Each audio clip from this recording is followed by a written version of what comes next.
Dear students, last class में हमने deal किया था Newton's laws of motion, Newton's first law of motion, and law was when a body is at rest wants to be remain at rest if any unbalanced force will act on it, or a body is in motion wants to be remain in uniform motion unless unbalanced force will act on it.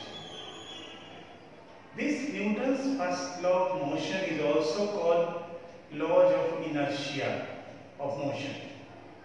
Now, today I am going to give you some examples related with Newton's first law of motion or laws of inertia of motion. Today I have taken only 8 examples. It does not mean that only 8 examples are taken into account today. It doesn't mean that only 8 examples are there. More than 8 examples are also there. But I have taken 8 examples to show you, to make you understand about the Newton's examples of Newton's first law of motion, and also how to write. I will give you this idea in the last. Number one example is when a bus suddenly starts at rest, passenger feel backward jerk. One by one आइए मैं आपको समझाता हूँ कि अगर आप बस में बैठे हो और बस सडनली स्टार्ट होता है, स्टार्ट होके फॉरवर्ड मोशन में आगे बढ़ता है, तो आप जो है वो बैकवर्ड जर्क फील करते हो, यानी पीछे की ओर हल्का सा जो है बेंड कर जाते हो। What is the reason? ये रीजन क्या है इसको समझ लो। ये Newton's first law of motion के कारण होता है। इसके लिए ये है कि आप बैठे हुए हो तो आप बॉडी को 2 पार्ट में डिवाइड करो, बट ध्यान रहे ये लिखना मत। आपके अंडरस्टैंडिंग के लिए मैं बता रहा हूं कि बॉडी को 2 पार्ट में समझने के लिए डिवाइड करो। एक कमर के नीचे का पार्ट, लोअर पार्ट, और lower part of the body, और दूसरा upper part of the body. कमर के नीचे का पार्ट लोअर पार्ट होगा, कमर के ऊपर का पार्ट अपर पार्ट होगा। अगर बस स्टार्ट करता है, if bus starts suddenly, what will happen actually? Bus coming to motion from rest से बस मोशन में आ जाता है। अब हमारे बॉडी पर उसका क्या रिएक्शन होता है? What is the reality on that, on our body? Our lower part of the body come in motion with the bus immediately or suddenly. हमारे बॉडी का लोअर पार्ट जो है वो मोशन में आ जाता है, लेकिन बॉडी का अपर पार्ट जो है wants to be remain at rest, ये रेस्ट में ही रहना चाहता है। So we feel backward jerk.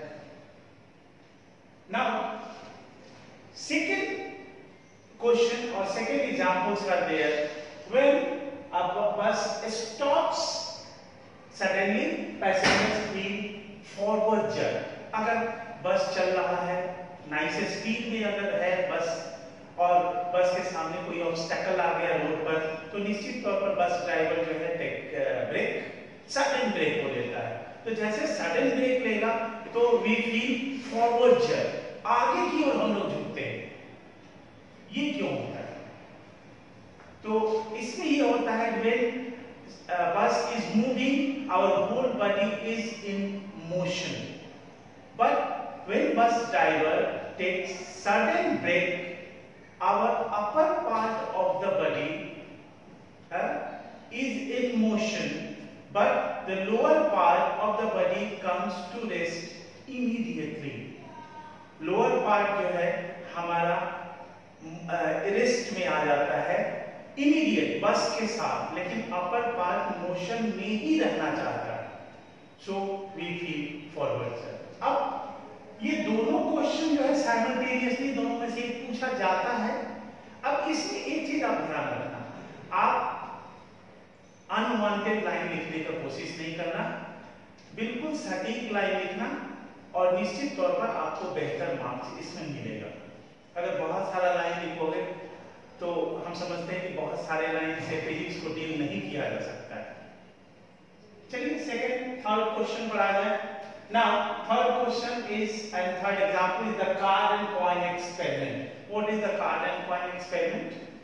So we take one glass and take one card and just put on the glass, and on the card we take one coin.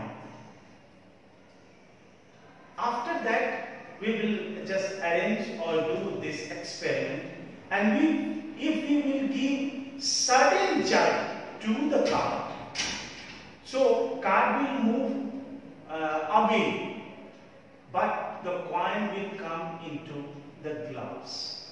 Card जो है दूर फेंका जाएगा, लेकिन कॉइन जो है ग्लास के अंदर आएगा।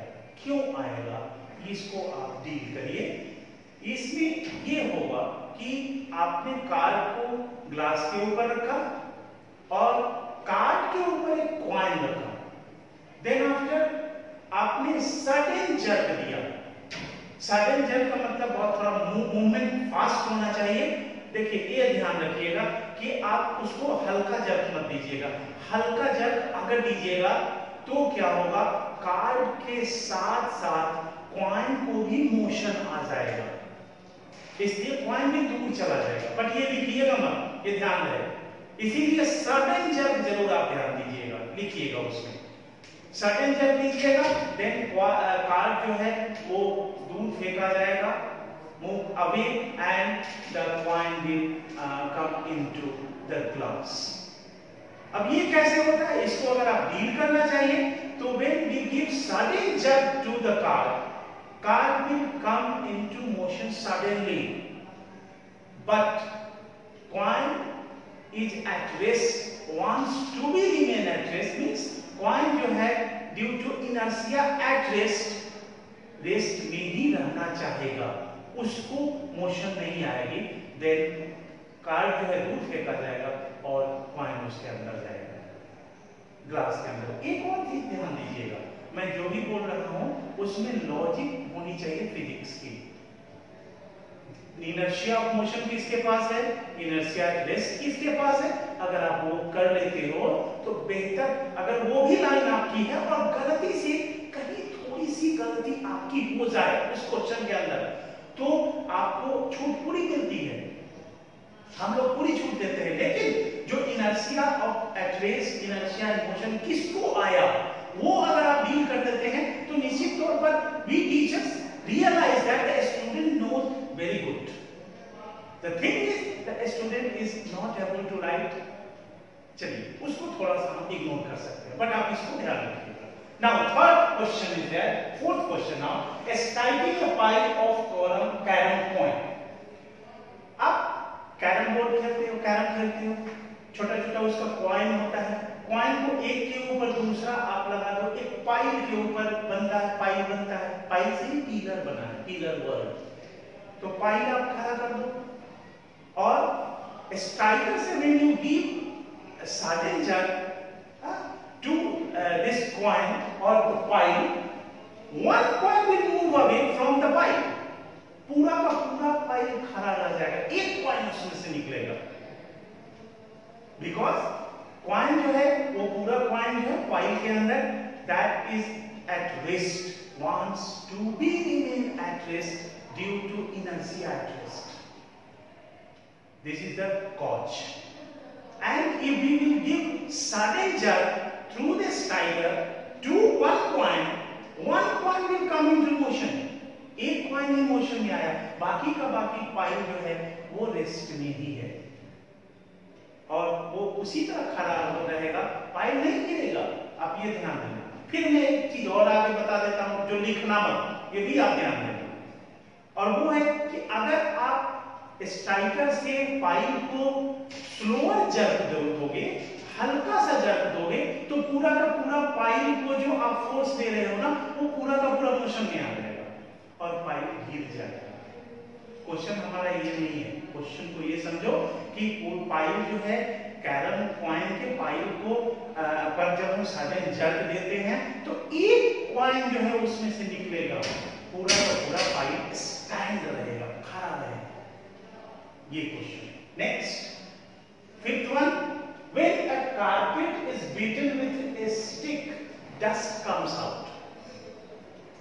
अब क्वेश्चन ये पूछा जा सकता है कि carpet is beaten in a stick, dust comes out. Why dust comes out? मैंने जो है ये चार्ट डील कर दिया, पांचवा में है ये। ऐसा आपसे पूछा जा सकता है। मैंने एक एक लाइन को लिखा है, मैंने कहीं जल्दी साइन ऑफ इंटरोगेशन को नहीं डाला। तो carpet is beaten with a stick, dust comes out. Why dust comes out? देखिए carpet में dust रहेगा।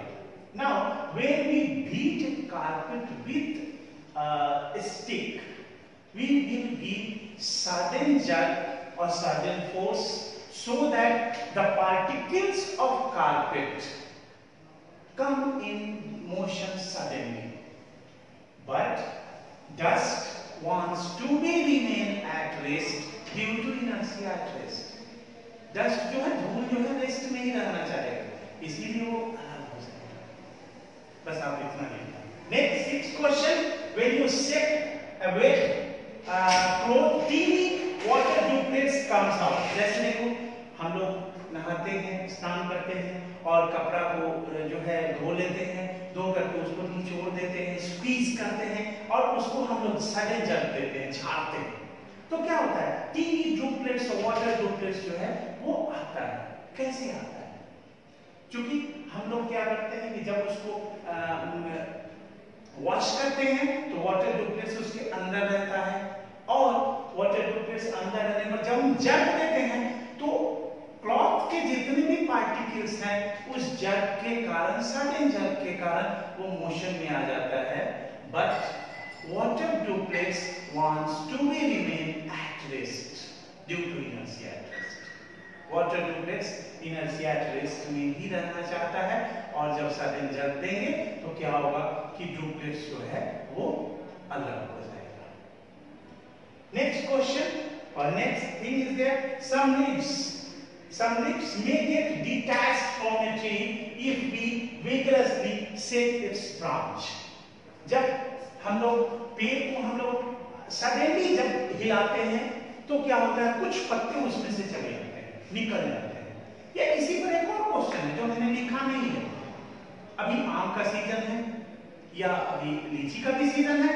अगर आप आम के पेड़ के नजदीक जाओ, लीची के पेड़ के नजदीक जाओ और उसके ब्रांच को आप सडनली हिलाओ, धीरे धीरे मत हिलाना, सडनली एक ब्रांच को हिलाने लगना, तो क्या होगा, कुछ पेड़ से जो है आम या लीची गिर जाएंगे। ये भी एक ही तरह से डील होगा, इसमें कहीं कुछ दूसरा नहीं है। चाहे तो पत्ते डील हो, राइपन फ्रूट्स डील हो, सबका एक ही मोड है।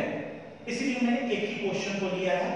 वो कैसे होगा मैं बता देता हूं कि when we give a sudden jerk to the branch, so leaves comes out due to inertia at rest. जब हम sudden jerk देते हैं तो पूरा branch will take that force and come into motion due to inertia and motion. But leaves और अगर उसमें fruits हो तो ripen fruits भी लिख देना अगर हो तो, क्योंकि इससे 2-3 क्वेश्चन बन सकता है। तो leaves wants to be remain at rest due to inertia at rest and वो बाहर आ जाएगा। अब आप इन सब के बाद यहाँ रुके, मैं एक बात बता देता हूँ, क्योंकि जितनी बात ज्यादा बोलूंगा हो सकता है हमारे कुछ बच्चे कंफ्यूज कर जाएंगे, लेकिन मैं जानता हूँ बच्चे कंफ्यूज नहीं करेंगे।